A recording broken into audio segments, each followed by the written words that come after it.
Upendo hauhitaji macho bali ni moyo. Upendo hauhitaji macho bali ni moyo. Naitwa Baraka Kipofu, mwenye moyo wa kweli. Karibu Book Story, elimu ya wote.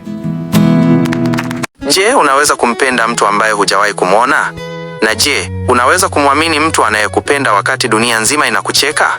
Karibu katika simulizi ya kusisimua ya Baraka, kijana kipofu mwenye kipaji cha ajabu cha muziki, na Neema Asira, binti mrembo mwenye siri nzito ya kovu usoni inayomnyima amani. Huu si upendo wa kawaida, ni mapambano dhidi ya usaliti, dharau na kisasi cha kutisha kutoka kwa Captain Juma. Kwa nini usikilize simulizi hii? Mafundisho ya kweli inafundisha kuwa thamani ya binadamu iko moyoni, si kwenye muonekano wa nje. Huzuni na ushindi. Utasafiri katika safari ya hisia, kuanzia giza la upofu hadi nuru ya mafanikio. Mapambano ya nguvu, jinsi akili na upendo vinavyoweza kumshinda adui mwenye silaha na mamlaka. Upendo hauhitaji macho kuona, unahitaji moyo uliotakasika. Usikose hata sehemu moja. Fuatilia mwanzo mpaka mwisho ujionee jinsi giza linavyoweza kugeuka kuwa nuru ya kijiji kizima. Katika mitaa yenye vumbi ya kijiji cha mbali kiitwacho Malalo, aliishi kijana mmoja aliyeitwa Baraka. Baraka hakuwa kijana wa kawaida, alikuwa kipofu tangu alipozaliwa. Licha ya giza lililotanda machoni pake, Baraka alikuwa na kipaji cha ajabu cha kupiga gitaa na kuimba kwa sauti iliyoweza kumliza hata mtu mwenye moyo wa jiwe. Wanakijiji walimpenda, lakini wengi walimhurumia.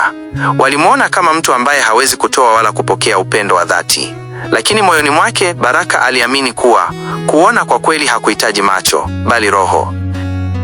Siku moja, wakati Baraka ameketi chini ya mbuyu mkubwa akicheza wimbo wake wa huzuni, alisikia hatua za miguu zikikaribia. Harufu ya marashi ya kiasili na sauti ya upole ya binti ilimfanya asimame. "Sauti yako ni nzuri kuliko ndege wa asubuhi," binti huyo alisema. Alikuwa ni Neema, binti wa tajiri mkubwa kijijini hapo, Mzee Mwinyi. Neema alikuwa mrembo kupindukia, lakini alikuwa na siri nzito. Alikuwa na kovu kubwa la moto upande mmoja wa uso wake, jambo lililomfanya ajifiche na kujiona hana thamani mbele ya vijana wengine. Kwa Baraka, Neema hakuwa na kovu. Kwa Baraka, Neema alikuwa ni sauti ya upole, kicheko cha mziki na harufu ya waridi. Walikutana kila siku. Baraka alimfundisha Neema kuona ulimwengu kupitia sauti, na Neema akawa macho ya Baraka. Hapa ndipo penzi la kipofu lilipozaliwa. Habari za urafiki wao zilimfikia Mzee Mwinyi. Alikasirika sana. Alitaka binti yake aolewe na mwanajeshi mmoja tajiri aitwaye Kapteni Juma. "Mwanangu, huwezi kuolewa na ombaomba kipofu. Anachotaka ni mali zetu tu," kinyota Mzee Mwinyi alinguruma. Lakini Neema alijibu kwa ujasiri, "Kinyota baba, Baraka ndiye mtu pekee anayeniona mimi kama mwanamke, si kama kilema chenye kovu. Yeye ni kipofu wa macho, lakini ninyi ni vipofu wa mioyo." Baada ya miaka miwili, daktari mmoja bingwa kutoka mjini alitembelea kijijini hapo. Alimfanyia Baraka uchunguzi na kutoa habari za kushtua. Baraka angeweza kuona ikiwa angefanyiwa upasuaji mkubwa wa gharama. Neema aliuza vito vyake vyote vya thamani kwa siri na kutoa akiba yake ili kufanikisha upasuaji huo. Hakumwambia Baraka kuwa yeye ndiye aliyelipia. Siku ya kufunguliwa bendeji ilifika. Baraka alifungua macho kwa mara ya kwanza. Mwanga ulimuumiza, lakini hatua kwa hatua, picha zikaanza kuwa wazi. Aliona rangi za kijani, aliona mbingu ya bluu, na mwishowe alimuona mwanamke aliyesimama mbele yake. Baraka sasa alikuwa kijana mtanashati mwenye macho makali. Wasichana wengi warembo kijijini walianza kummezea mate. Neema, akiwa na hofu kuwa sasa Baraka ameshaona urembo wa dunia na atamchukia kwa kovu lake, alianza kujitenga. Siku moja, Baraka alimfuata Neema kando ya mto. Neema aliziba uso wake kwa mtandio. "Kwa nini unajificha, Neema?" Baraka aliuliza kwa upole. "Sasa unaweza kuona, Baraka. Unaweza kupata mwanamke yeyote mrembo unayetaka. Mimi nina kovu," nyota Neema alijibu huku akilia. Baraka alimshika mkono, akamvua ule mtandio na kumtazama moja kwa moja kwenye kovu lake. Kisha alitabasamu. "Neema, wakati sikuwa naona, nilijifunza kuupenda moyo wako. Macho yangu mapya hayajanipa uwezo wa kuona urembo mpya, yamenipa tu uwezo wa kuthibitisha kile ambacho moyo wangu ulikijua tangu mwanzo. Wewe ni mzuri kuliko kila kitu nilichowahi kukifikiria." Mzee Mwinyi, akiona ujasiri na upendo wa Baraka, alibariki ndoa yao. Baraka hakuwahi kuacha kupiga gitaa, lakini sasa nyimbo zake hazikuwa za huzuni tena. Zilikuwa nyimbo za ushindi wa penzi la kipofu.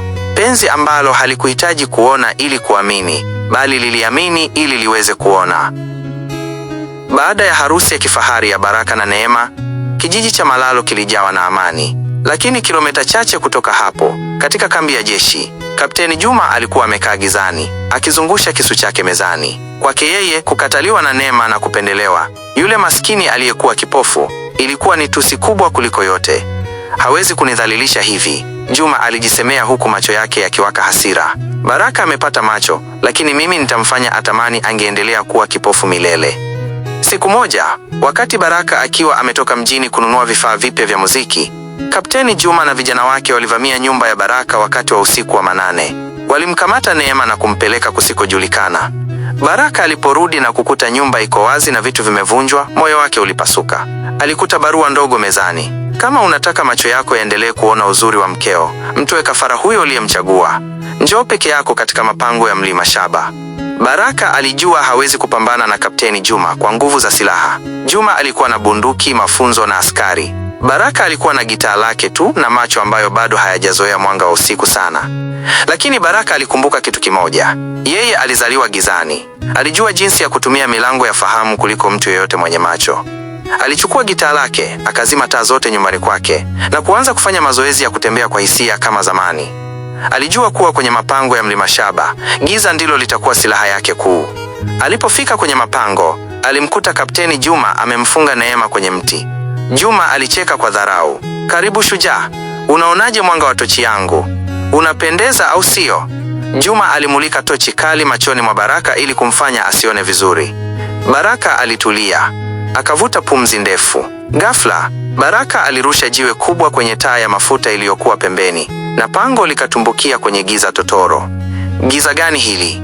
Washa taa, washa tochi! Juma alipiga kelele kwa hofu, akifyatua risasi ovyo hewani. Lakini kwa Baraka, giza lilikuwa ni nyumbani. Alisikia mlio wa pumzi ya Juma, akasikia hatua zake nzito na akajua mahali alipo. Baraka alitumia uzi wa gitaa lake kama mtego, akamtega Juma ambaye alianguka vibaya na kujigonga kichwa kwenye mwamba. Juma aliyekuwa anategemea macho yake tu akawa mnyonge kuliko mtoto mchanga ndani ya lile pango. Baraka alimfikia Neema na kumfungua kamba. Walipotoka nje ya pango, jua la asubuhi lilikuwa linaanza kuchomoza. Kapteni Juma alitoka akitambaa, akiomba msamaha, huku akitetemeka kwa hofu baada ya kushindwa na mtu aliyemdharau. Juma, Baraka alisema kwa sauti ya mamlaka, kinyota, ulinidharau kwa sababu nilikuwa kipofu, lakini ukasahau kuwa kipofu haogopi giza. Tatizo lako ni kwamba roho yako ina giza nene kuliko pango hili. Baraka hakumuua Juma. Alimwacha aende kwa aibu, akijua kuwa kijiji kizima sasa kitajua kuwa ujasiri hautoki kwenye silaha, bali kwenye upendo wa dhati. Baraka na Neema walirudi nyumbani, na kuanzia siku hiyo, hakuna mtu aliyethubutu tena kuchezea penzi la kipofu. Baada ya kumshinda Kapteni Juma, Baraka hakuishia tu kuwa mwanamuziki. Aligundua kuwa kijiji cha Malalo kilikuwa na watoto wengi na vijana wenye ulemavu, ambao walikuwa wamejifungia ndani kwa aibu, kama ilivyokuwa kwa Neema hapo awali. Neema, Baraka alimwambia mke wake siku moja wakiwa wamekaa barazani, Mungu hakunipa macho haya ili nitazame uzuri wako tu. Alinipa ili nione shida za wengine ambazo nikiwa kipofu nilizisikia tu. Kwa msaada wa mali za Mzee Mwinyi na fedha ambazo Baraka alizipata kupitia mauzo ya nyimbo zake, walianza ujenzi wa kituo kikubwa walichokiita Sauti ya Tumaini. Kituo hicho hakikuwa shule ya kawaida. Baraka alifundisha walemavu wa macho jinsi ya kusoma kwa kutumia vidole na kupiga ala za muziki. Neema kwa upande wake, alitumia uzoefu wake wa kujificha kwa sababu ya kovu lake kuwafundisha wasichana kujiamini. Alimwalika daktari yule aliyemfanyia Baraka upasuaji ili kutoa huduma za matibabu kwa wasiojiweza. Kovu la Neema, ambalo zamani aliliona kama laana, sasa likawa alama ya ujasiri. Kila binti aliyevunjika moyo alimtazama Neema na kuona kuwa thamani ya mwanamke haiko kwenye ngozi, bali kwenye roho yake. Wakati kituo kikistawi, Mzee Mwinyi aliugua sana. Katika dakika zake za mwisho, alimuita Baraka karibu na kitanda chake. Baraka mwanangu, Mzee Mwinyi alisema kwa sauti ya kusuasua, nilikutazama kwa macho ya nyama nikakuona hufai. Nilikuwa kipofu kuliko wewe. Naomba unisamehe na uiongoze familia yetu na kijiji hiki. Mzee Mwinyi alifariki akiwa na amani, akimwachia Baraka jukumu la kuwa chifu wa kijiji cha Malalo. Ilikuwa ni mara ya kwanza katika historia ya kijiji hicho, kijana aliyewahi kuwa kipofu na maskini kuwa kiongozi mkuu.